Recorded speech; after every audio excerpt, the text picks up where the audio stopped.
우리 함께 하나님 말씀 사사기 16장 18절로 22절의 말씀을 먼저 봉독하겠습니다. 사사기 16장 18절로 22절 말씀입니다. 들릴라가 삼손이 진심을 다 알려주므로 사람을 보내어 블레셋 사람들의 방백들을 불러 이르되 삼손이 내게 진심을 알려주었으니 이제 한 번만 올라오라 하니 블레셋 방백들이 손에 은을 가지고 그 여인에게로 올라오니라. 들릴라가 삼손에게 자기 무릎을 베고 자게 하고 사람을 불러 그의 머리털 7가닥을 밀고 괴롭게 하여 본즉 그의 힘이 없어졌더라. 들릴라가 이르되 삼손이여 블레셋 사람이 당신에게 들이닥쳤느니라 하니 삼손이 잠을 깨며 이르기를 내가 전과 같이 나가서 몸을 떨치리라 하였으나 여호와께서 이미 자기를 떠나신 줄을 깨닫지 못하였더라.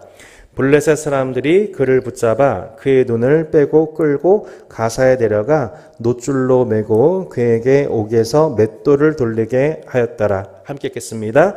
그의 머리털이 밀린 후에 다시 자라기 시작하니라. 아멘. 예, 우리 지난주 사사기 말씀을 서론과 결론 부분 중심으로 좀 살펴보고 개론을 좀 했었습니다. 혹시 말씀 기억하시는지요? 사사기 1장부터 21장은 총 3등분을 해볼 수가 있는데요. 사사기 1장과 2장은 서론으로서 이스라엘 백성들의 영적인 타락, 강의 안에 안 나옵니다. 저 보시면 됩니다. 1장과 2장은 이스라엘 백성들의 영적인 타락으로서 하나님의 율법을 망각한 그 결과 가나안의 다른 신들을 섬기기 시작했습니다. 여호수아 24장에서 나와 내 집은 여호와만 섬기겠노라 했었을 때 아멘 그리하겠습니다 라고 고백했던 이스라엘이 그렇게 하나님을 떠나 바알과 아세라를 섬기기 시작한 것이지요. 그 일로 말미암아 이제 하나님의 징계가 시작이 되는 이야기가 사사기의 말씀입니다. 사사기 우리 말씀드렸지만 사사기에서는 그렇게 주변 우리 지도 잠깐 보시면 이스라엘이 배분받은 가나안 땅을 중심으로 하여서 그 주변에 참 많은 강대국들이 보입니다. 보이시나요? 자, PPT 보시면 됩니다. 보시면 자 위로는 메소포타미아, 또 우리 왼쪽으로는 모압과 안몬, 또 아래로는 블레셋 등등의 수많은 강대국들이 있어서 그때그때마다 각 배분되어 있는 12지파에게 하나님께서 그들을 징계하시는 것을 보게 됩니다. 하박국서에 보면은 하박국이 이런 질문을 하죠. 하나님, 왜 이 이스라엘 가운데에 하나님의 공의가 굽게 행합니까? 하나님 백성들이 이렇게 공의를 행하지 않습니까? 에 대해서 하나님께서 내가 주변 나라들을 통하여서 강대국 통하여서 그들을 징계할 것이다. 그러니까 하박국이 또 대답을 합니다. 하나님, 그들은 우리보다 더 악한 민족들인데 어째서 하나님께서 그들을 통해서 우리를 징계하십니까? 그것이 하박국서에 나온 1장에 나온 본질적인 질문들이거든요. 그 질문엔 대답을 사실 사사기에서 이미 하나님은 말씀하셨습니다. 하나님께서 주변 우리보다 더 악한 민족들을 통하여서 이스라엘을 징계하신 이유는 무엇입니까? 이스라엘이 회개하기 위해서이죠. 이스라엘이 하나님 앞에 주변 나라로 인하여서 곤경함을 당하게 되었을 때 그들은 하나님을 기억하고 하나님께 부르짖기 시작합니다. 자신의 힘으로 이 문제를 해결할 수 없다는 것을 느낀 것이죠. 그래서 다시 하나님을 찾기 시작합니다. 부르짖기 시작합니다. 그때 하나님이 누구를 예비하시죠? 사사들을 예비하십니다. 사사들을 통하여서 하나님께서는 이스라엘을 구원하시고 또 이스라엘은 그러면 다시 안식을 회복하게 되고 그 안식의 질서가 10년이면 10년, 40년이면 40년 이렇게 흘러가게 된 패턴이 전형적으로 사사기에 나오는 구원의 패턴으로서 총 6번이 이렇게 패턴이 이렇게 등장하는 것을 저희가 보게 되죠. 그 패턴에 관한 얘기가 이제 우리가 사사기 3장부터 16장 오늘 보게 될 이야기 총 12명의 사사 이야기 속에서 계속 반복되는 구조입니다. 그리고 맨 마지막 17장부터 21장의 내용을 지난주 저희가 살펴봤지만 그렇게 영적으로 타락한 이스라엘 사회가 결국 마주하게 되는 결론이 무엇이었냐면 총 3가지였습니다. 첫 번째 뭐예요? 도덕적 타락. 네, 강의 안에 안 나옵니다. 저 보시면 됩니다. 예, 아무리 헤매도 강의 안에 안 나와요. 지금 제가 저 서론 요약하고 있는 거예요. 자, 17장부터 21장의 내용이 뭐냐면, 영적인 타락은 반드시 뭘로 지어지게 되냐면, 도덕적 타락으로 연결됩니다. 성적인 타락으로 연결되게 됩니다. 두 번째는 뭐냐면, 종교적 혼합주의로 연결되게 됩니다. 하나님을 율법을 잊어버리게 되니까, 명목상으로는 하나님을 섬기고 있는데, 하나님만 섬기는 것이 아니라, 수입한 종교, 바알과 아세라를 등 그모스 등 이 주변 나라들이 섬기고 있는 종교들을 막 가지고 들어와가지고 하나님을 더불어서 섬기는 혼합 종교가 발달이 됩니다. 이것이 이제 전형적인 17장부터 21장의 상황이고, 맨 마지막이 뭐냐면 12지파 연맹 공동체가 해체되는 것입니다. 제가 말씀드렸죠. 사사기가 시간이 가면 갈수록 12지파 공동체 간의 동족 간의 내전이 많아지게 돼요. 모세와 여호수아 때만 하더라도 모세와 여호수아, 물론 그 안에 여러 가지 분열과 내분의 양상이 있었지만 대적이 쳐들어오게 되면은 이스라엘 12지파는 모세와 여호수아 중심으로 똘똘 뭉쳐가지고 그들과 맞서 싸웠습니다. 근데 이제 저들은 각 지파별로 배분되어 있는 땅에서 살아가는 가운데에 주변에 있는 외적들이 들어올 때에 점점 그 연맹성, 연합이 떨어진 결과 함께 맞서 싸우지를 않고 각 지파별로 싸우거나 혹은 심지어는 그 전쟁에 나를 도와주지 않았다는 이유로, 나와 함께 이 일에 싸우지 않았다는 이유로 삐져서 동족 간에 서로 지파 간에 전쟁이 일어나게 되거나 혹은 한 지파의 어떤 범죄로 말미암아 나머지 11지파가 들고 일어나서 그 지파를 모두 다 죽여버리고 심지어 600명밖에 남지 않게 된 그 일, 지난주에 저희 살펴봤던 사사기 21장 맨 마지막, 그래서 12지파 공동체의 연합이 흔들리게 되는 모습을 저희가 보게 되면서 결과적으로 이 사사기는 어디로 연결되게 되냐면 사무엘서로 자연스럽게 연결된다고 말씀을 드렸습니다. 사무엘서는 뭘 얘기하고 있어요?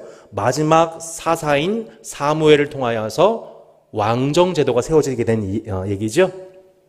그래서 아마도 이 사사기의 말씀, 그때의 왕이 없으므로 백성들이 그때의 왕이 없으므로라고 하는 표현이 사사기 맨 마지막에 계속 반복되는 것으로 보아 이 사사기의 말씀은 왕정기 이후에 쓰여질 가능성이 매우 높고, 결국 이스라엘 사회에 왕정제도가 도입될 정당성에 대해서 얘기하고 있는, 복선을 깔고 있는 책이 사사기라고 정리를 했던 것입니다.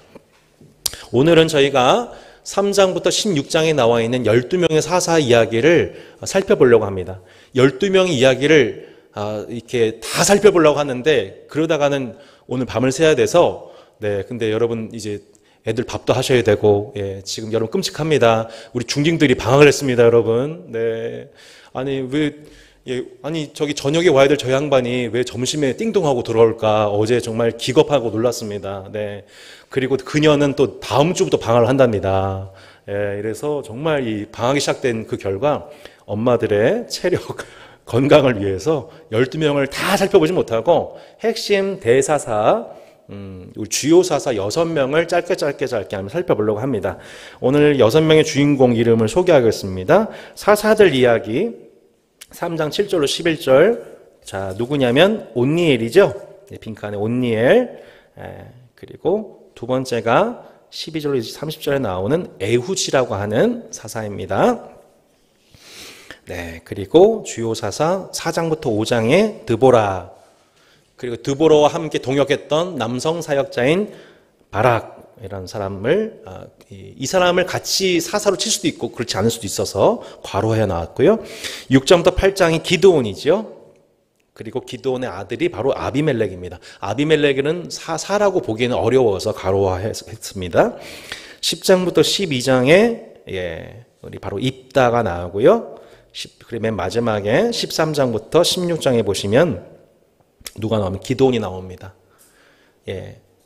그리고 오른쪽에 있는 것을 비주요 사사라고 말씀을 드렸었죠. 특징이 무엇입니까? 자, 비주요 사사들의 특징이 뭐예요? 매우 평가들 보면 매우 간단하고 사사로워요. 그러니까 공적인 역할을 감당했다는 표현은 거의 등장하지가 않고 그냥 자신의 어떤 현세적인 필요를 구하는데 급급했던 모습들로 보여져서 사사가 30명의 아들을 낳고 30명의 딸을 낳고 또 사위를 얻었고 또 어린 낙에 70마리를 얻었다. 이런 이제 사사로운 평가들만 나와 있는 것으로 보아 이 비주요 사사들의 그런 부분들은 저희가 이렇게 일단락해 볼 수 있을 것 같습니다. 매우 사사로운 사사들이었다. 이렇게 정리해 볼 수 있을 것 같습니다. 반면에 여러분 주요 사사들 이야기는 어떻게 볼 수 있냐면 이 6명 사사 이야기는 점점 시간이 갈수록 어때요? 장수가 길어지죠. 네, 그 온니엘 4절이고요. 에훗 18절, 9절이죠. 그리고 드보라, 기드온, 입다, 기드온 수는 점점 내용이 분량이 많아지게 되는데 그 내용이 중요하기도 하지만 실제로 우리가 살펴보면 알지만 그 내용들이 그다지 덕스럽거나 은혜된 내용이 아닙니다. 네, 오히려 문제점이 더 많죠. 예. 점점 문제가 많은 사사들의 스토리가 이어지고 있는 것으로 보아 우리가 성경을 읽는 선입견을 깨뜨리는 구조로 되어 있는 것을 보게 되는 거예요. 이게 사사기를 읽는 아주 재밌고 맛있는 지점인 것이죠. 자, 하나하나 살펴볼까요? 자, 오늘 이제 PPT 각 인물이 나올 때마다 지도가 나오게 되고요. 지도를 확인하시고 말씀 보시는 방식으로 강의를 진행합니다. 첫 번째 온니엘은 상당히 전형적인 사사라고 말씀드렸습니다. 네, 사사기에는 첫 번째 전형적인 사사 온니엘이 나오고요. 두 번째가 비전형적인 사사 에훗 그리고 드보라가 나옵니다. 왜 온니엘이 전형적인 사사인가? 아까 말씀드렸다시피 사사기에 나오는 전형적인 패턴이 그대로 다 나타나고 있기 때문이에요. 이스라엘의 범죄, 또 주변 강대국의 압제, 이스라엘의 부르짖음, 이것에 대한 하나님의 응답으로서 사사의 투입, 그리고 주변 압제자로부터의 구원, 그리고 평안의 회복, 태평함, 이 전형적인 것이 나오고 있는 것이 온니엘이라고 하는 사사이기 때문에 온니엘을 저희가 전형적 사사다, 좀 가장 정상적인 사사라고 볼 수가 있습니다. 네. 예, 우리 인생이 이렇게 좀 단순화되면 좋겠다는 생각이 참 듭니다. 온니엘이라는 인물이 유다 지파죠. 예, 우리 지도에 보시면 네, 온니엘이라는 인물의 유다 지파 출신인 것을 저희가 보게 되고요. 온니엘이라는 인물이 네, 가나안의 이 블레셋의 8절에 나와 있죠. 3장 8절에 여호와께서 이스라엘에게 진노하사 그들을 메소포타미아 왕 구산 리사다임의 손에 파셨다. 이스라엘 자손이 구산 리사다임을 8년 동안 섬겼다. 이렇게 나와 있습니다. 예. 이 구산 리사다임이라는 뜻은 두 배나 악한 구산, 매우 악한 구산이라는 뜻입니다. 그러니까 아마 예전의 왕 중에서 구산이라는 왕이 있었나 보죠. 너무 아주 악랄한 그 국내적 왕이 있었는데 아마 그 왕보다 더 2배는 더 강력한 악한 왕이라고 볼 수가 있습니다. 예. 말씀 볼 때 잠깐 그런 생각이 드는 거죠. 야, 내가 하나님 앞에 내가 말씀에 순종하지 않고 따르지 않을 때 하나님은 예전보다 2배는 더 악한 사람, 악한 존재와의 만남, 악한 상황의 만남 속에서 나의 존재를 정결케 하시는 하나님의 징계가 있을 수 있겠구나 싶습니다. 이렇게 첫 번째 전형적인 사사가 온니엘이라고 볼 수가 있겠고요. 두 번째 빨리 볼 사사가 에훗이라고 하는 사사입니다. 여러분, 에훗이라는 사사의 특징이 무엇입니까? 네, 우리 에훗에 관한 말씀 한번 볼까요? 에훗 3장 12절로 20절 중에 15절 잠깐 보시면 이렇게 나와 있습니다. 이스라엘 자손이 여호와께 부르짖음에 여호와께서 그들을 위하여 한 구원자를 세우셨으니 그는 곧 베냐민 사람 게라의 아들 엔손잡이 에훗이라. 이스라엘 자손이 그를 통하여 모압 왕 에글론에게 공물을 바칠 때에 이렇게 나와 있죠. 자, 에훗이라는 사람이 어디 지파입니까? 베냐민 지파입니다. 기도에서 보시듯 에훗이라는 사람이 누구의 공격을 받았나요? 그 당시? 네, 모압 왕 에글론. 예, 그러니까 우리 지도상을도 보면은 모압이 이 사해 건너편 쪽에 있지 않습니까? 공격을 받았었을 때 하나님께서 예비하신 왼손잡이 에훗이라고 나와 있습니다. 왼손잡이였다는 평가에 대해서 그 많은 성경학자들이 주석이 있지만 아마도 오른손에 어려움이 핸디캡이 있는 사람으로 보여집니다. 아마 오른손에 이제 장애가 있었지 않았을까 생각이 듭니다만, 본래 왼손잡이 어떤지 오른손에 불편함이 있었던지 간에 비전형적인 인물입니다. 이 사사기 말씀에 참 재미있는 표현들이 등장하는데, 그래서 3장 16절에도 보시면 에훗이 길이가 한 규빗 되는 좌우에 날선 칼을 만들어 그의 어디에 넣었습니까? 오른쪽 허벅지 옷 속에 차고. 보통 오른손잡이들은 에훗은 일종의 자객입니다. 지금 이제 왕에게 자객으로 공무를 통하여서 화친을 청한 척하면서 가서 이제 자객이 되어서 그를 살해하게 되는데, 오른손잡이들은 당연히 자객이 되려면 어떻게 돼요? 어느 쪽에 칼을 차야 됩니까? 허벅지 왼쪽에 차야겠죠. 이것을 의도적으로 얘기하고 있는 것입니다. 그가 왼손잡이였기 때문에 오른쪽 허벅지 옷 속에 그것을 은밀하게 차고 들어가서 그 왕에게 공물을 바치는 척 하다가 이제 어떤 행동을 합니까? 21절에 에훗이 왼손을 뻗쳐 그의 오른쪽 허벅지 위에서 칼을 빼어 왕의 몸을 찌르매 칼자루도 나를 따라 들어가서 그 끝이 등 뒤까지 나갔고 그가 칼을 그의 몸에서 빼내지 아니었으므로 기름이 칼날에 엉겼다라 이렇게 나와 있습니다. 그러니까 왕 입장에서도 오른손이 아닌 왼손을 내밀고 있기 때문에 이것은 왕에게 전혀 위협이 되지가 않는 거죠. 긴장이 전혀 되지가 않는 상황인 겁니다. 근데 그 의외의 상황 속에서 그 왼손이 어떻게 합니까? 오른쪽에 있는 허벅지에 있는 칼을 빼내어 그를 찔러 죽임으로 결국 모압 왕을 암살하는 데 성공하고 결국에는 그 땅에 평안이 오게 되는 회복을 보게 됩니다. 그러니까 하나님의 심판, 하나님의 일하심의 의외성,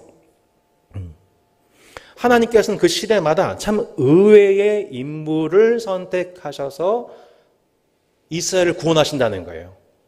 하나님 참으로 의외의 사람들을 선별하셔서 강력한 대적을 손쉽게 무찌르시는 하나님이라는 것을 보여주는 사사기의 비전형적인 인물이 바로 에훗입니다. 그러니까 비전형적인 인물이지만 항상 하나님은 이렇게 비전형적인 사람을 통해서 역사하신다는 전형성을 보여주는 겁니다.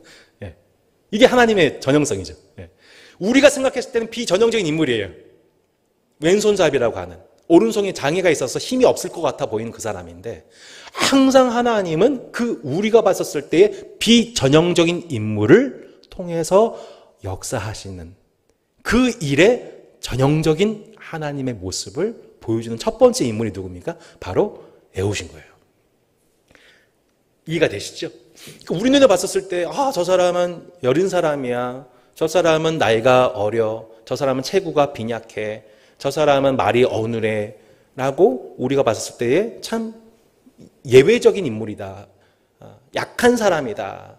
라고 싶은 사람을 통해서 하나님은 그 사람을 통해서 오히려 강한 자를 부끄럽게 하시고 강한 자를 무너뜨리시는 그 하나님의 모습이 전형적이다라는 거예요. 이걸 보여준 책이 사사기예요.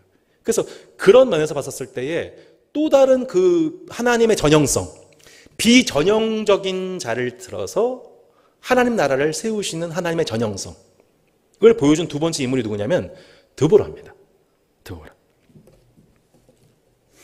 자, 우리가 여기 보시니까 또 대부분 또 자매님들이 이렇게 모여 계셔가지고 오늘 드보라를 또 많이 봐야 되겠어요. 사사기 4장 1절에 보시면 에훗이 죽으니 이스라엘 자손이 또 여호와의 목전에 악을 행하매 여호와께서 하솔에서 통치하는 가나안 왕 야빈의 손에 그들을 파셨으니 그의 군대 장관은 하르셋 학고임에 거주하는 시스라요. 야빈 왕은 철병과 900대가 있어 20년 동안 이스라엘 자손을 심히 학대했으므로 이스라엘 자손이 여호와께 부르짖었더라. 그때에 랍비돗의 아내 여선지자 드보라가 이스라엘의 사사가 되었는데 그는 에브라임 산지 라마와 베델 사이 드보라의 종려나무 아래에 거주하였고 이스라엘 자손은 그에게 나와 재판을 받더라. 이렇게 나와 있습니다. 6절 드보라가 사람을 보내어 아비노함의 아들 바락을 납달리 게데스에서 불러다가 그에게 이르되 이스라엘 하나님 여호와께서 이같이 명령하지 아니하셨느냐 너는 납달리 자손과 스불론 자손 10,000명을 거느리고 다볼산으로 가라. 내가 야빈의 군대 장관 시스라와 그의 병거들과 그의 무리를 기손 강으로 이끌어내게 이르게 하고 그를 내 손에 넘겨주라 하셨느니라. 바락이 그에게 이르되 만일 당신이 나와 함께 가면 내가 가느니와 만일 당신이 나와 함께 가지 아니하면 나도 가지 아니하겠노라 하니 이르되 내가 반드시 너와 함께 가리라.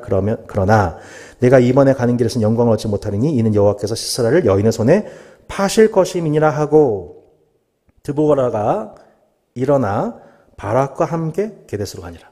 자, 사사의 두 번째 비전형적인 사사 인물 누구입니까? 여성 드보라였습니다. 사사기 중에서 유일하게 여러분 사사의 뜻이 무엇이죠? 재판관이라는 뜻입니다. 저지스라는 뜻이에요. 근데 실제적으로 사사 중에 유일하게 그 해당 도시에서 재판관의 역할을 한 사람은 딱 한 사람 누구예요? 드보라예요. 나머지 사사들은 대부분 다 그냥 전쟁 영웅들이지 실제적인 사사 역할을 감당하지는 못해요. 그 역할을 유일하게 감당한 사사가 드보라였고 바로 여성이었던 것이죠. 또한 그 여성으로서 하나님의 말씀을 받아서 주변에 있는 동역자, 남성 동역자인 누구죠, 여러분? 바락입니다. 바락. 네. 예. 천둥 번개라는 뜻이에요. 아마 MBTI로 치면은 ENFP였을 것 같아요. 네. 저 같은 사람. 네. 천둥 번개. 예. 이 드보라는 꿀벌이라는 뜻이에요. 이 꿀벌과 천둥 번개의 조합이죠. 예. 하나님의 말씀을 받은 그녀가 하나님께 예언을 하면서 용기를 줍니다. 너가 가서 대적과 맞서 싸우라. 하나님 명령하신 것이 아니냐라고 남성 동역자를 일깨워 줍니다. 그리고 어떤 예언을 하냐면 한 여인의 손에서 여인의 손에서 9절의 예언이 있죠. 이는 중간에 이는 여호와께서 시스라를 여인의 손에 파실 것입니다 라고 하면서 또 다른 한 여인이 이 철병거를 가진 이 군대 장관을 무찌를 것에 관한 분명한 예언을 하게 됩니다. 또 우리 그 14절에도 보면 이렇게 나와 있죠. 드보라가 바락에게 이르되 일어나라. 이는 여호와께서 시스라를 내 손에 넘겨주신 날이라. 여호와께서 너의 앞서 나가지 아니하시느냐 하는지라. 다시 한번 드보라가 바락을 이렇게 격려하고 있지요. 그래 마침내 바락이 다볼산으로 내려갑니다. 15절 여호와께서 바락 앞에서 시스라와 그의 모든 병거와 그의 온 군대를 칼날로 혼란에 빠지게 하심에 시스라가 병거에서 내려 걸어서 도망한지라. 바락이 그의 병거들과 군대를 추격하여 하르셋 학고임에 이르니 시스라의 온 군대가 다 칼에 엎드러졌고 한 사람도 남은 자가 없었더라. 마침내 하나님께서 드보라에게 말씀하신 그대로 모든 대적들을 하나님께서 물리치시지요. 유일하게 남은 한 사람이 있었으니 그게 바로 시스라입니다. 17절 시스라가 걸어서 도망하여 겐 사람 헤벨의 아내 야엘의 장막에 이르렀으니 이는 하솔 왕 야빈과 겐 사람 헤벨의 집사인 화평이 있습니다. 네, 말 그대로 그 헤벨의 집과 야빈의 집 가운데에 화평이 있어서 시스라가 거기에 자신의 피난처 삼아 들어갔습니다. 이제 거기서 자신의 안위를 지키고자 했었는데 이때 등장하여서 예상치 못한 한 여인이 등장하여서 그 시스라를 끝까지 심판합니다. 아까 드보라가 어떻게 예언했습니까? 한 여인의 손에서 여호와께서 시스라를 여인의 손에 파실 것입니다 했던 그 여인이 등장합니다. 그 여인이 누구인가? 바로 헤벨의 아내 야엘이라고 하는 인물입니다. 21절 그가 깊이 잠드니 헤벨의 아내 야엘이 장막 말뚝을 가지고 손에 방망이를 들고 그에게로 가만히 가서 말뚝을 그의 관자놀이에 박음해 말뚝이 꿰뚫고 땅에 박히니 그가 기절하여 죽으니라. 네, 예, 얼마나 무서운지요. 이 관자놀이가 여러분 어디예요? 여기예요. 여기를 방망이로 말뚝을 박아가지고 관통을 시켜버린 겁니다. 네. 여러분 여자가 분노하면 이렇게 무섭습니다. 조심해야 됩니다. 조심해야 돼요. 예. 예. 집에서 시스라가 되지 않으려면 조심해야겠어요. 자, 그렇게 하나님께서 그 시대 가운데에 예상치 못한 여인들, 남성들이 그 사사의 역할을 감당하지 못할 때에 하나님께서 비전형적인 사사인 드보라, 그리고 드보라의 입에서 예언된 또 다른 여인 누굽니까? 헤벨의 아내 야엘이었죠. 이렇게 예상하지 못했던 비전형적인 인물인 여인과 이름 없던 여인을 통해서 여러분 지금 시스라는 대적을 보세요. 자기가 믿었던 대상이었잖아요. 원수 입장에서 자신이 믿었던, 의지했던 대상을 통해서 하나님께서 오히려 정확하게 그 여인을 통해서 원수를 물리치시고 마침내 이스라엘 가운데에 잃어버렸던 평안과 안식을 회복하시는 하나님의 완전하심을 보시기 바랍니다. 이것이 하나님이 어떻게 하시는 거예요? 하나님을 의지하는 백성들에게 하나님께서 안식을 회복하시는 방식이세요. 예. 그러니까 사사기는 계속 이걸 보여주고 있는 거죠. 하나님은 우리가 예상하지 못하는 비전형적인 방식으로 예상치 못한 사람의 손에 의해서 우리 힘으로 이길 수 없는 대적의 문제를 해결하시고 마침내 우리에게 안식을 회복해 주시는 패턴을 저희는 사사기를 통해서 계속 살펴보게 되는 겁니다.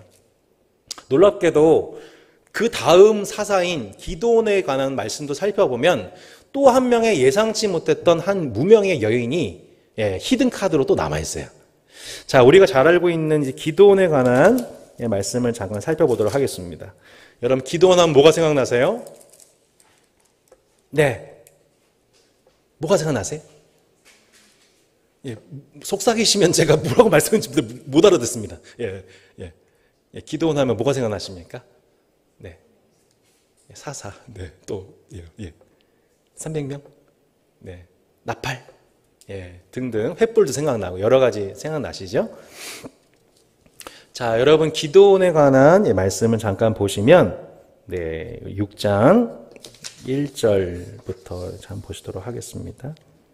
이스라엘 자손이 또 여호와의 목전에 악을 행하였으므로 여호와께서 7년 동안 그들을 누구의 손에요?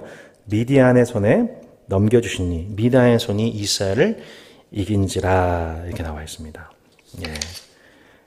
우리 이 기드온에 관한 말씀을 이렇게 지도를 잠깐 보시면 기드온이 므낫세 지파 출신으로서 주변에 있던 우리 미디안 군대에 공격을 받던 시점에 하나님께서 불러주신 인물인 것을 보게 됩니다. 그래서 6장 15절에 보면은 그러나 기드온이 그에게 대답하되 오 주여 내가 무엇으로 이스라엘을 구원하리이까 보소서 나의 집은 므낫세 중에 극히 약하고 나는 내 아버지 집에서 가장 작은 자입니다 라고 고백하죠. 므낫세 중에서도 가장 약하고 아버지 집에서도 가장 작은 자입니다 라고 고백하는 것이 기드온의 겸손함이었습니다. 그런데 놀랍게도 하나님은 기드온을 통하여서 어떻게 역사하셨냐면 32절에 보시면 그날의 기드온을 여룻바알이라 불렀으니 이는 그가 바알의 제단을 파괴하였으므로 바알이 그와 더불어 다툴 것이라 함이었더라. 그러니까 여룻바알 이게 무슨 뜻이냐면 바알은 싸울지어다 라는 의미입니다. 그러니까 기드온은 최초로 부름받았었을 때에 아버지 집에 가득했던 바알 산당을 깨뜨렸던 사람입니다. 그러니까 처음부터 가나안 땅에 가득한 바알과 싸우는 파이터, 바알과 더불어 싸우는 영적인 파이터로 불렀던 사람이 누구냐면 바로 기드온입니다.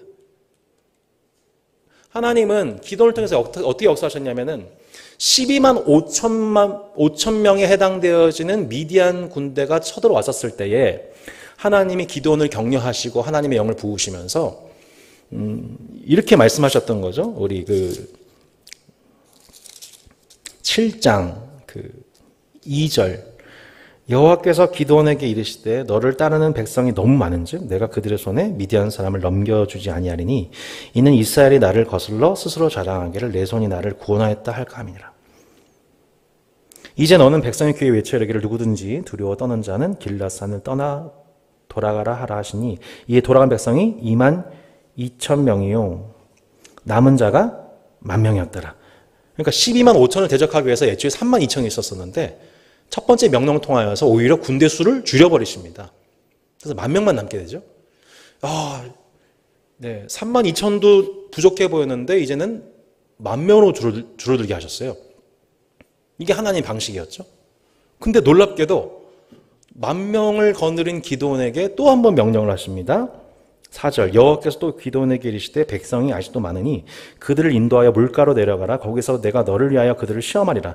내가 누구를 가리켜 내게 이르기를 이 사람이 너와 함께 가리라 하면 그는 너와 함께 갈 것이요 내가 누구를 가리켜 내게 이르기를 이 사람은 너와 함께 가지 말 것이나 하면 그는 가지 말 것이나 하신지라. 이에 백성을 인도하여 물가에 내려가며 여호와께서 기도원에게 이르시되 누구든지 개가 핥는 것 같이 혀로 물을 핥는 자들을 너는 따로 세우고 또 누구든지 무릎을 꿇고 마시는 자들도 그와 같이 하라 하시더니 손으로 움켜 입에 대고 핥는 자의 수는 300명이요 그 외의 백성은 다 무릎을 꿇고 물을 마신지라.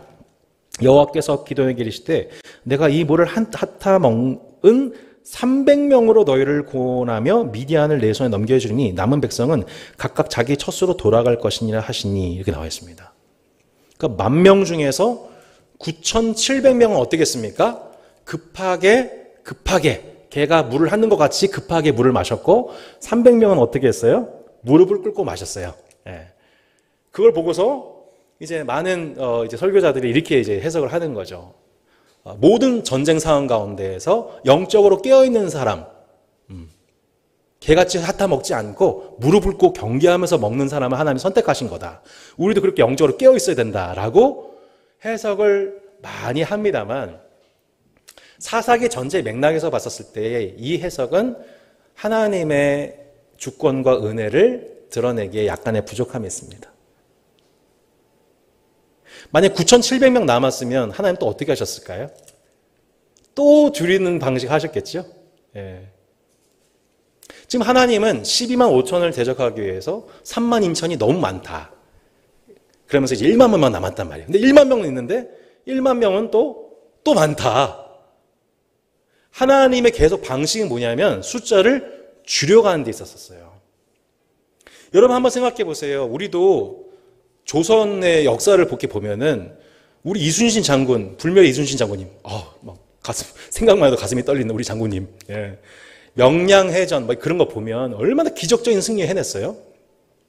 만약에 12만 5천 명인데 3만을 가지고 전쟁에서 승리했으면 여러분 그 공로의 영광이 하나님께로 갈까요? 아니면 기도원한테 갈까요? 10,000명 갖고 싸워서 12만을 이기게 되면 그 영광이 하나님께 갈까요? 기도원에게 갈까요?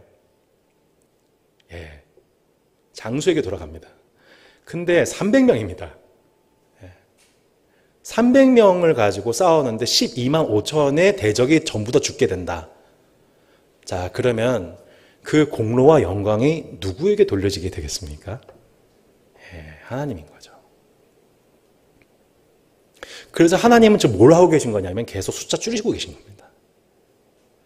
3만 2천이 내 주위에 있고 내 주위에 10,000명이 있으면 나의 어떤 용기와 이들의 어떤 칼의 능력이 기적적인 승리를 이끌어내었다라고 인간의 어떠함을 자랑하는 방식, 이게 사실 세속사 아니겠어요? 세속 전쟁사 아니겠어요? 근데 하나님은 어떻게 하신 거예요? 그 모든 가능성을 다 잘라버리시는 거죠. 그 모든 해석 가능성을 다 잘라버리는 거예요. 이게 하나님의 방식이었던 거예요. 그래서 기드온의 용맹, 인간의 어떠함에 의해서 이스라엘이 승리하는 게 아니고 기드온은 겁쟁이고 겸손한 자였는데 하나님은 놀랍게도 3만 2천이 아닌 10,000명이 아닌 300명 가지고 12만 5천을 물리치시는 하나님의 전능성을 나타내심으로 마침내 이스라엘을 진짜 대적의 손으로부터 구원하신 분은 오직 여호와 하나님이시다. 오직 여호와 하나님만이 이스라엘의 참된 사사시다 라고 하는 하나님의 영광을 드러내시는 하나님의 방식이 전형적인 하나님의 방식인 것이지요.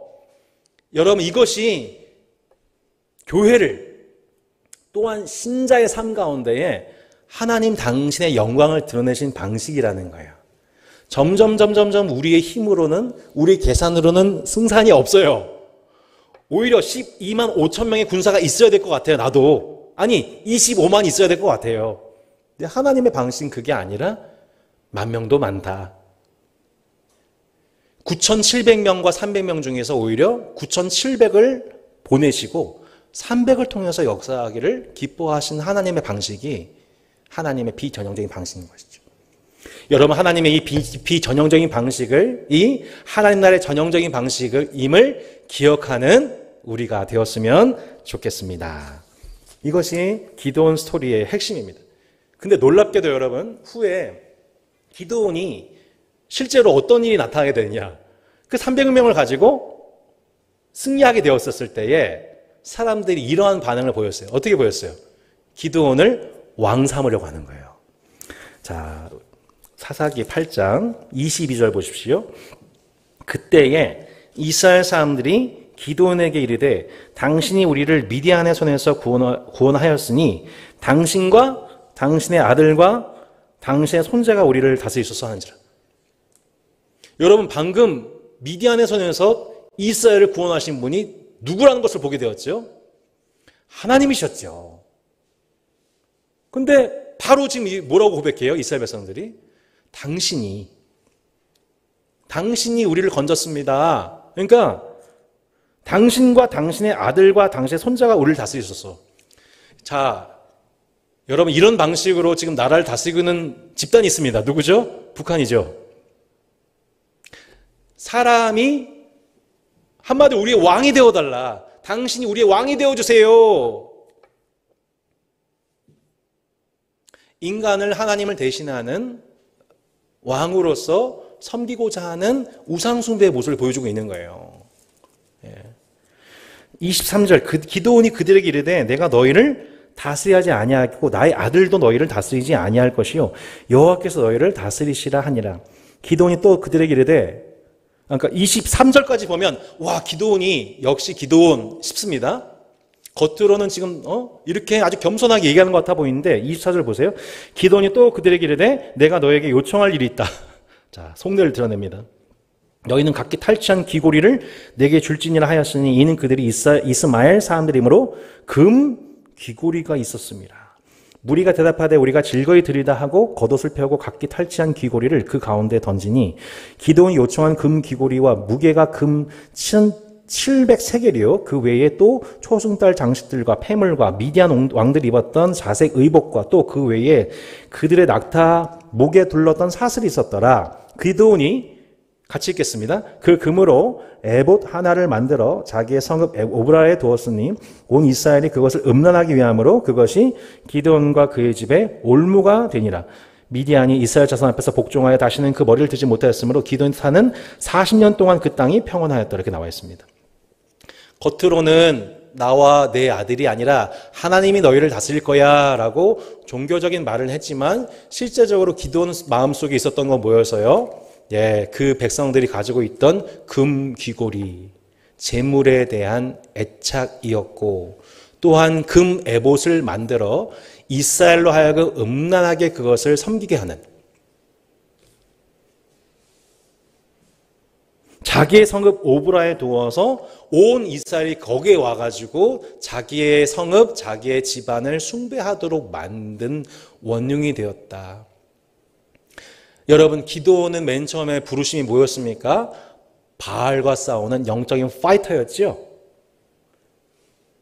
근데 실제로는 그 바알과 싸우도록 부름받은 영적인 파이터가 변질되어서 이제는 본인 스스로를 우상화하는 일에 자신의 마음을 드러내고 맙니다. 29절부터 보세요. 여호수아의 아들 여룻바알이 돌아가서, 여룻바알 누구예요? 기드온이잖아요. 여룻바알이 돌아가서 자기 집에 거주했는데 기드온이 뭐가 많았어요? 아내가 많음으로 그의 몸에서 낳은 아들이 70명이었고요. 의정한 뺨치죠. 세겜에 있는 그의 첩도 아들을 낳았으므로 그 이름을 아비멜렉이라 하였더라. 자, 아비멜렉의 뜻이 뭐예요? 아비멜렉. 내 아버지는 말랐다? 뜻이 아닙니다. 아비멜렉이 뜻이 아니라 내 아버지가 왕이다는 뜻입니다. 기드온이 아들 몇 명 낳았어요? 70명 낳았어요. 70명 낳았는데 70번째 막둥이, 소나라 막둥이, 이름이 뭐예요? 아비멜렉, 내 아버지가 왕이다 라고 네이밍한 거죠. 그러니까 기드온 마음속에 뭐가 있는 거예요? 백성들이 당신이 왕이에요, 당신의 아들이 우리 왕이에요 그랬더니 아니에요, 하나님이 다스리실 거예요 멘트 쳐놓고 실제로는 아들, 사실은 내 아버지가 왕이다, 내가 왕이야, 이중 언어 쓰고 있는 거죠.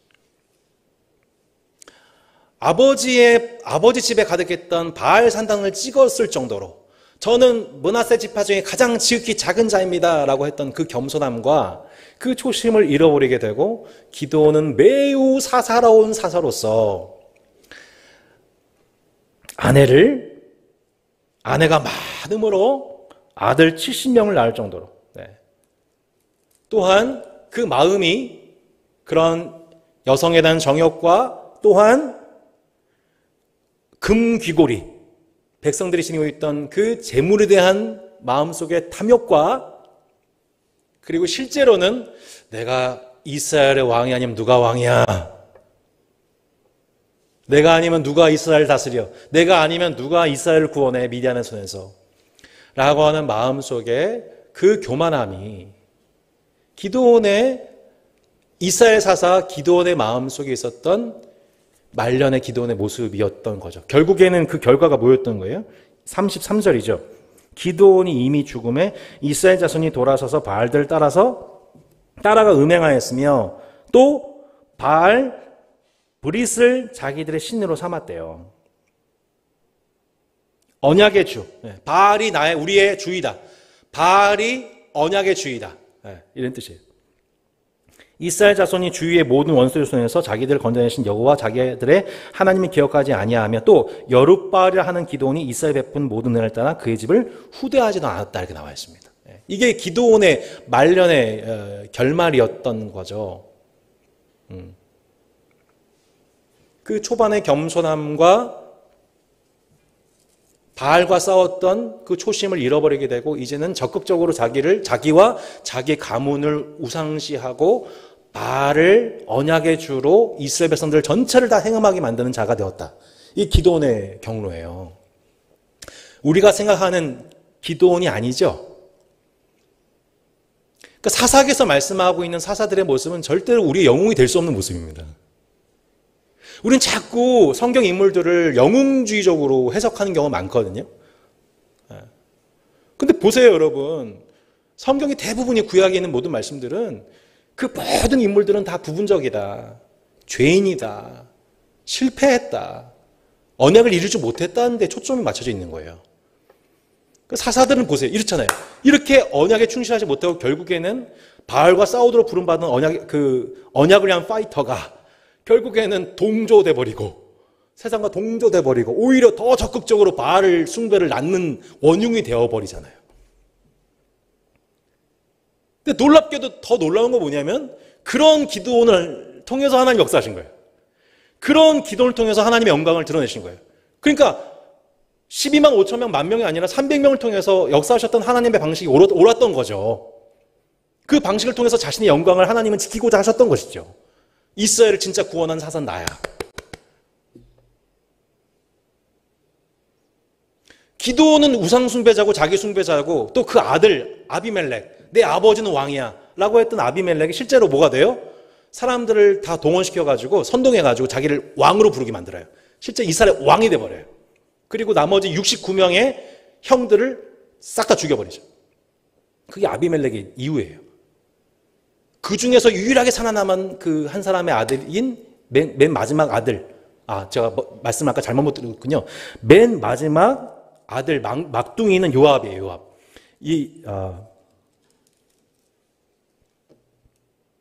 요담이에요. 요담.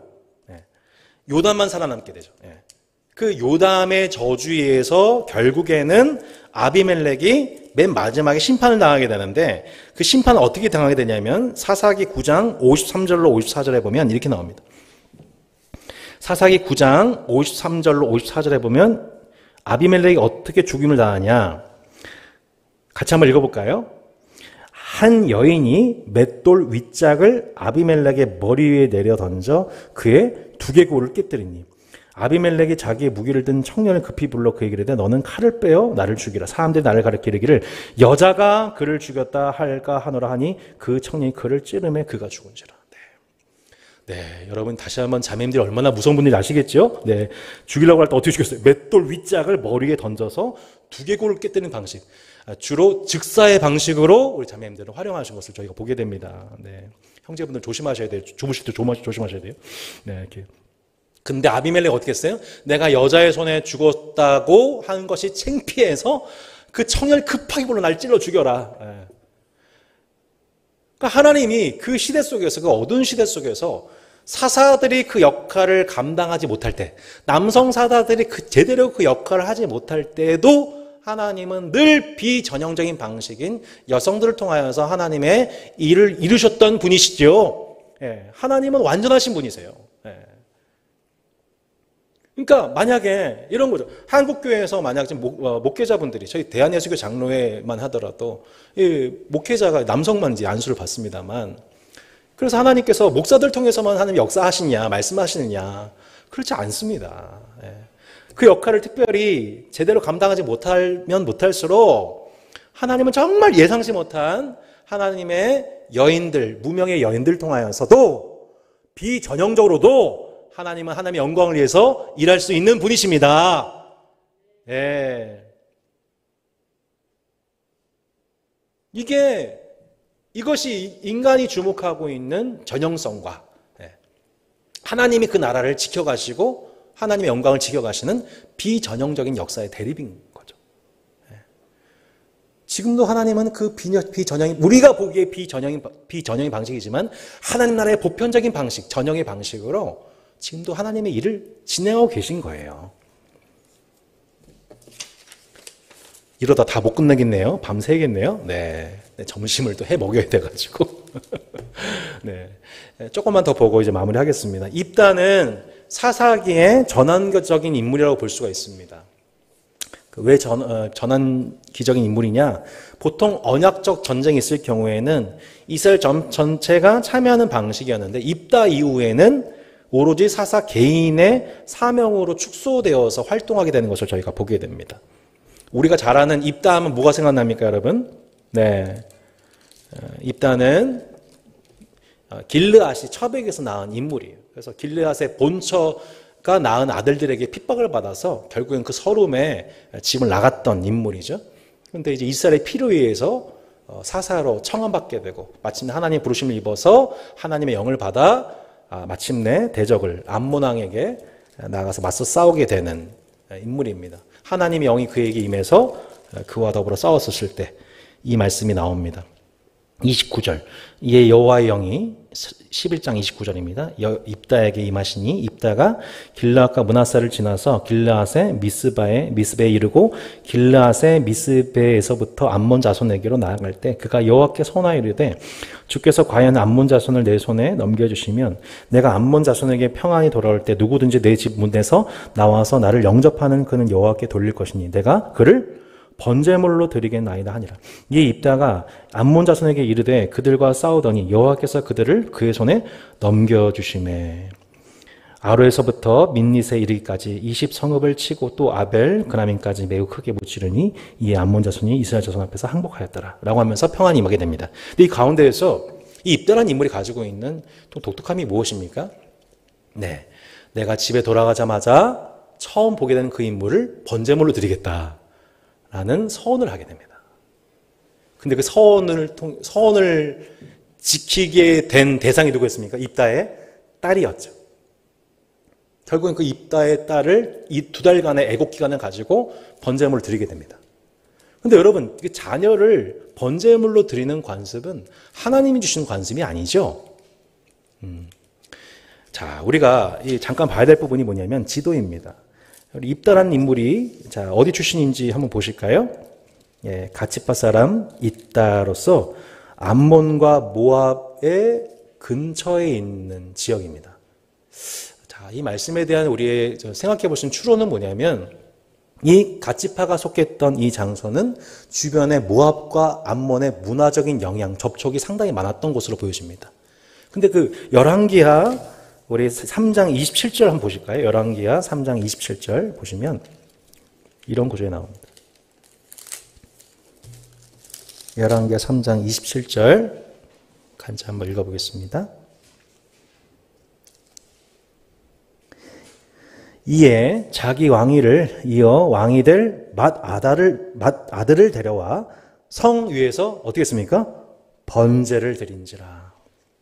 누가요? 26절에 모압 왕이 나와 있습니다.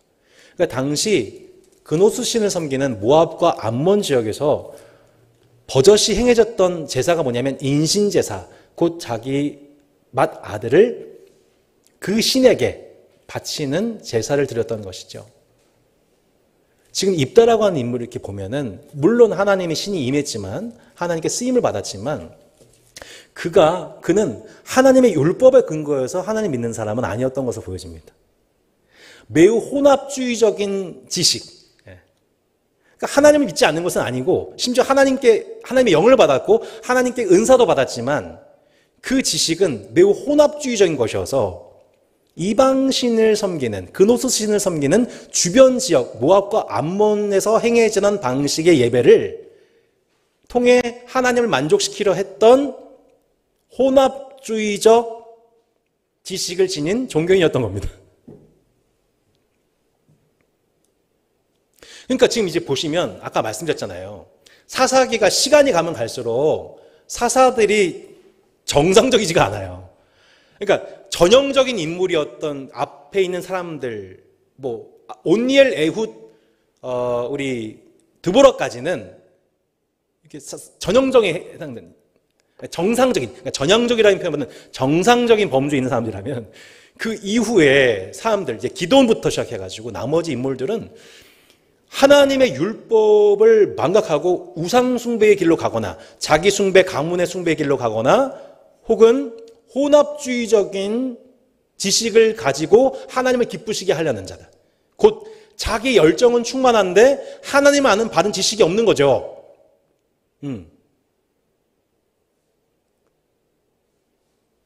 이게 지금 이 사사들의 모습이 나타나고 있는 거예요.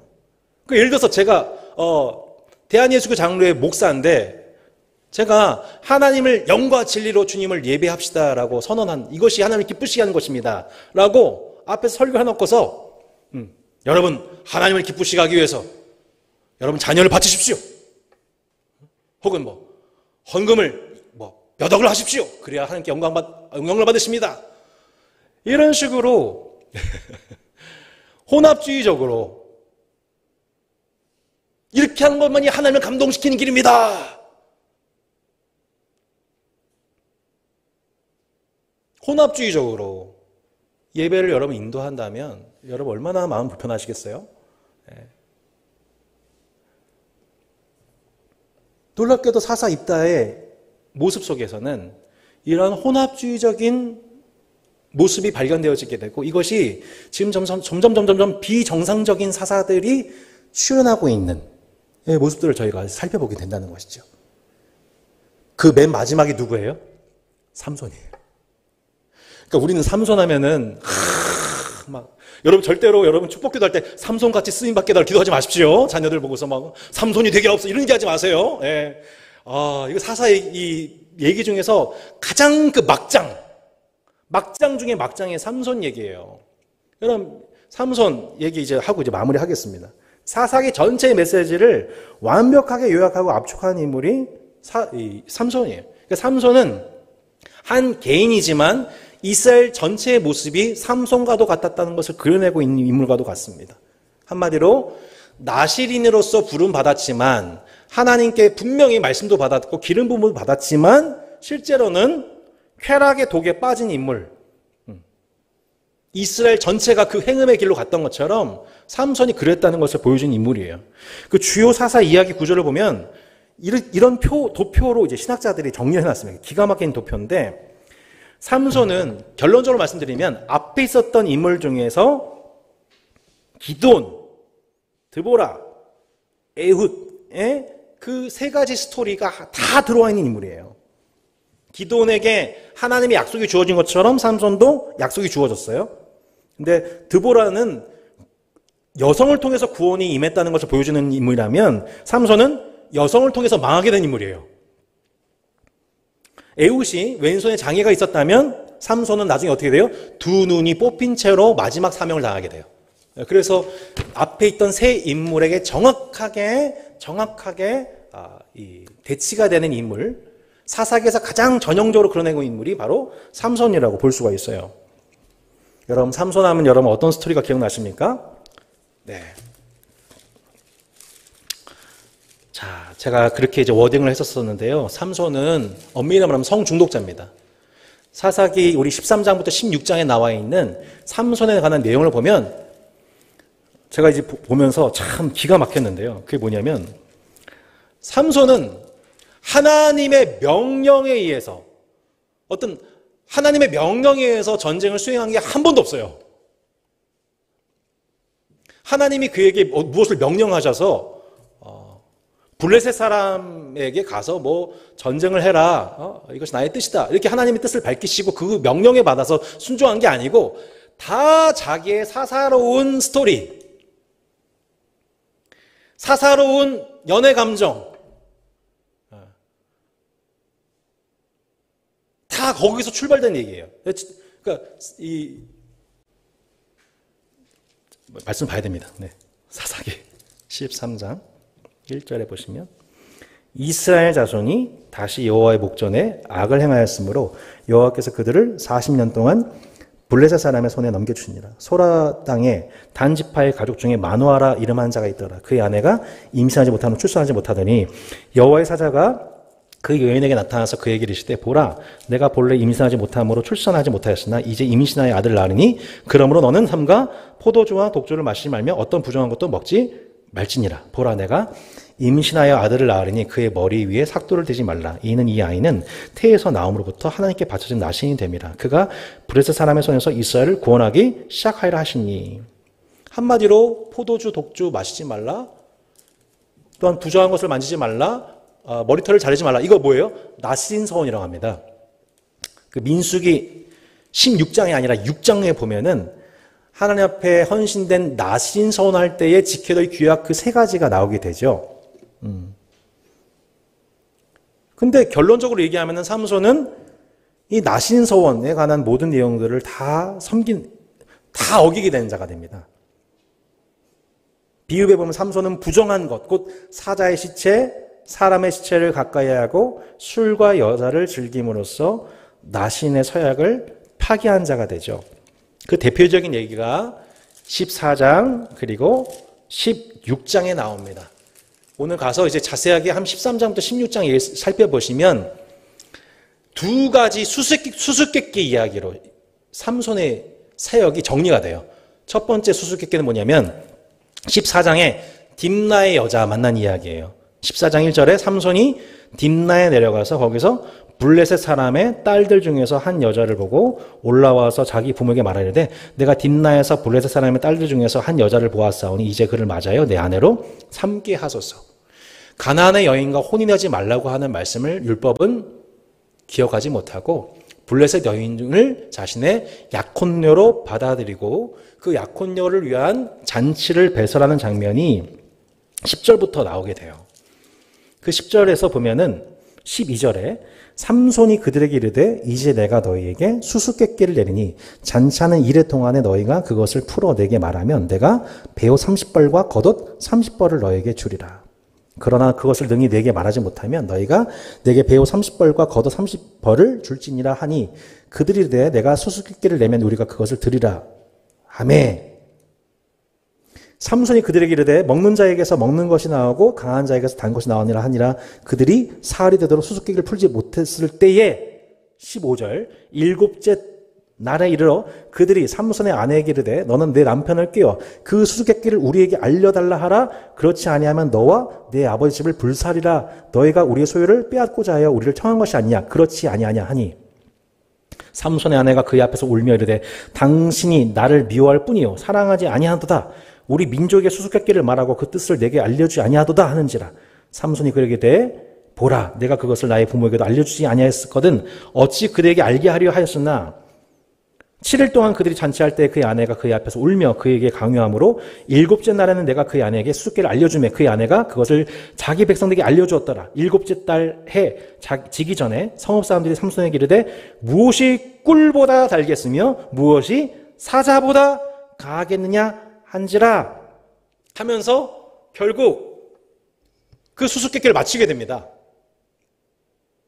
정답은 뭐였어요? 꿀하고 사자죠. 네. 자, 이 얘기가 왜 이렇게 중요합니까? 삼손은 자신이 가지고 있는 수수께끼를 그 사람들로 하여금 알지 못하게 하는 데 쓰는 것이 아니라 자기가 사랑하는 여인, 약혼녀에게 그것을 은밀하게 누설하고 그리고 그 여인이 사람들한테 알려줌으로 결국에는 그 문제를 풀게 됩니다. 그 일로 말미암아 삼손이 그 사람들에게 옷을 주기 위해서 자, 어떻게 행동합니까? 19절 여호와의 영이 삼손이 갑자기 임하심에 삼손이 아스글론에 내려가서 그곳 사람 30명을 쳐 죽이고 노력하여 수수께끼 푼 자들에게 옷을 주고 심히 노하여 그의 아버지 집으로 올라갔고 삼손의 아내는 삼손의 친구였던 그의 친구에게 준 바 되었더라. 여러분 이 사사의 모습이 얼마나 사사로운지 그 사람들에게 지킨 그 약속을 해결하기 위해서 사람들을 30명을 죽이고 옷을 빼앗아 그들에게 주고 또한 그 모습 속에서 장인이 내 딸한테 이렇게 수수께끼를 알려주지 않는 걸 보니 삼손이 이 내 딸을 사랑하지 않는가 싶어서 결국엔 삼손의 친구에게 그 아내를 줘버립니다. 약혼녀를 줘버립니다. 그 때문에 삼손이 막 열이 받아가지고 어떻게 하느냐 블레셋에 있는 모든 들판을 싹 다 태워버립니다.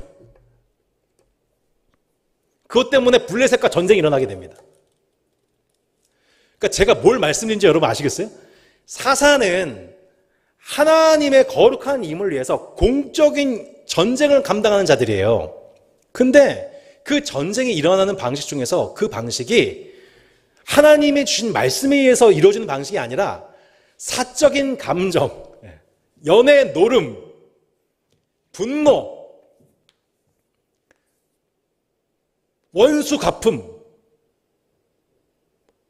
사사가 이렇게 사사로운 감정에서 하나님의 일을 하고 있는 모습이 삼손의 모습이었다는 거예요. 근데 이 장면이 왜 이렇게 중요하냐? 나중에 우리가 잘 아는 그 얘기. 삼손, 곧 태양의 아들이 들릴라, 밤이란 뜻입니다. 밤을 만나게 됩니다. 들릴라 여인을 또 사랑하게 돼요. 또 사랑에 빠져요. 삼손이 총 3번의 여인을 사랑하게 되잖아요. 첫 번째는 딥나의 약혼녀, 두 번째는 누굽니까? 16장에 나와 있는 16장 1절에 삼손이 가사에 가서 거기서 한 기생을 보고 그 얘기로 들어갔다. 또 4절에 보면은 이후에 삼손이 솔의 골짜기에 들릴라 이름하는 여인을 사랑했다. 사사가 공적 역할은 감당하지 않고 계속 자신의 연애 이야기 속에 사사로운 감정 속에서 스토리가 진행이 되고 그러다가 또 하나의 수수께끼가 생기죠. 죄송합니다. 수수께끼. 이게 뭐예요? 블레셋 사람들이 이 들릴라를 통해서 뭐를 파헤치게 한 거예요? 삼손의 힘의 근원. 삼손의 근원이 그 수수께끼를 풀기 위해서 들릴라를 투입합니다. 들릴라를 사랑하는 마음에 들릴라가 계속 삼손 당신의 힘의 근원이 뭐예요? 삼손이 거짓말로 해명을 했다가 결국에는 계속해서 들릴라가 그것을 요청하는 끝에 어떻게 해요? 수수께끼를 풀어줘요. 내 힘의 근원 어디서 나온다? 머리털에서 나온다. 답을 주죠. 결국 그 결과가 뭐였어요? 아까 맨 처음에 봤던 그 말씀. 삼손이 결국 힘이 다 쇠하여져서 블레셋 사람들 손에 잡히게 되고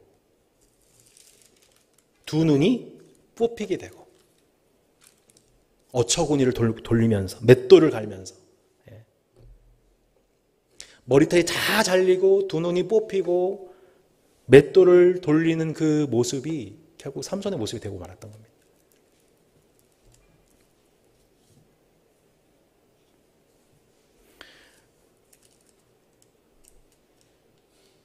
하나님께 부름받은 하나님의 사사가 이렇게 하나님의 공적인 역할을 수행하는 것이 아니라 사사로운 감정에 의해서 모든 일들을 그르치고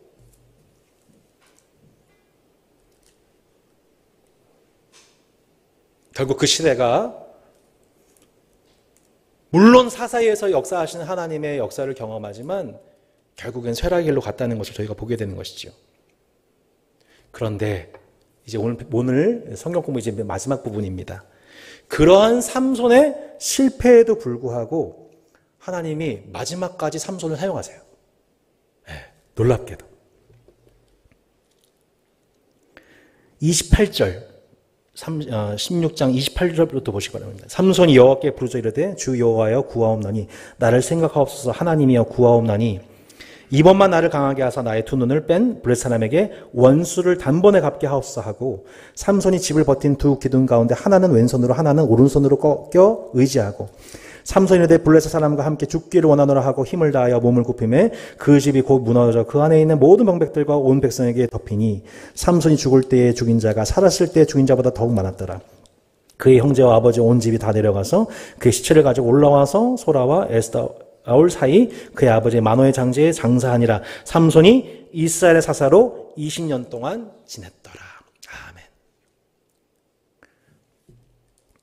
22절에 봤지만 그의 머리털에서 밀린 후에 뭐가 다시 자라나기 시작해요? 머리가 자라나기 시작해요. 비록 그 두 눈은 뽑혔지만 하나님은 삼손의 기도에 응답하셔서 블레셋 사람들을 끝까지 심판하시죠. 그것을 통해서 삼손이 끝까지 나신의 서역을 지키게 하신 분이 하나님이라는 것을 보게 되는 거예요. 그러니까 저희가 보세요. 사사기 이렇게 보시면 인간 사사는 그렇게 우상 숭배하고 자기 숭배하고 자기를 왕으로 은밀하게 섬기게 하고 금 귀고리 가져오게 하고 혼합주의적인 종교 지식을 가지고 엉뚱한 방식으로 하나님을 섬기고 사사로운 연애 감정에 의해서 누설하지 말아야 될 것들을 막 누설하고 사사롭게 행동하고 있음에도 불구하고 하나님은 누가요? 그 모든 대적을 누가 물리치세요? 하나님이 물리쳐 주셨습니다. 이게 사사기예요. 이 긴 이야기의 끝이 이거예요. 진짜 이스라엘을 구원하신 사사가 누구였다? 여호와 하나님이시다. 이 한 얘기 하려고 좀 사사기의 모든 스토리가 있었던 거예요. 우리는 얼마나 많이 사람이 사람을 구한 것처럼 목회자가 교회를 구한 것처럼 얼마나 많이 이런 식으로 많이 미워하고 또한 스스로를 정당화하고 미워하는 경우가 얼마나 많은지 몰라요. 근데 사사기를 통해서 제가 분명히 보게 되는 바가 뭐예요? 이러한 사사들의 사사로움에도 불구하고 놀랍게도 하나님은 그 대적의 손에서 그 백성들을 구원하신 일을 중단하시지 않고 언약을 끝까지 지키셨다. 는 지식을 통해 우리가 분명하게 깨닫게 한 것 하나, 오직 이스라엘의 참 사사는 여호와 하나님이시다. 이것이 사사기의 말씀입니다. 사랑하는 성도 여러분, 우리가 이 말씀을 생각하면서 함께 좀 기도했으면 좋겠습니다. 이러한 인간 사사의 언약적 실패에도 불구하고, 연약함에도 불구하고 하나님은 당신의 언약을, 백성들과 맺은 언약을 끝까지 지키시는 분이십니다. 인간의 실패로 인한 실망 참 많은 때입니다. 또한 거꾸로 인간을 내 자신의 지도자로 삼고자 하는 우리들의 또 다른 욕망이 있다는 것을 보게 됩니다. 내가 왕이 되고 싶고 혹은 어떤 사람을 왕으로 삼고자 하는 우리 속에 있는 은밀한 우상숭배가 있다는 것을 하나님 앞에 고백했으면 좋겠습니다. 하나님, 기도를 통하여서, 입다를 통해서, 삼손을 통해서, 또한 이름도 없는 여인을 통해서 제가 보게 됩니다. 진짜 우리를 구원하신 분은 여호와 하나님이십니다. 나도 내 집도 오직 하나님만 사사로 섬기며 살게 하여 주옵소서. 말씀을 생각하면서 우리 함께 기도하는 시간 갖기를 원합니다. 기도하시겠습니다.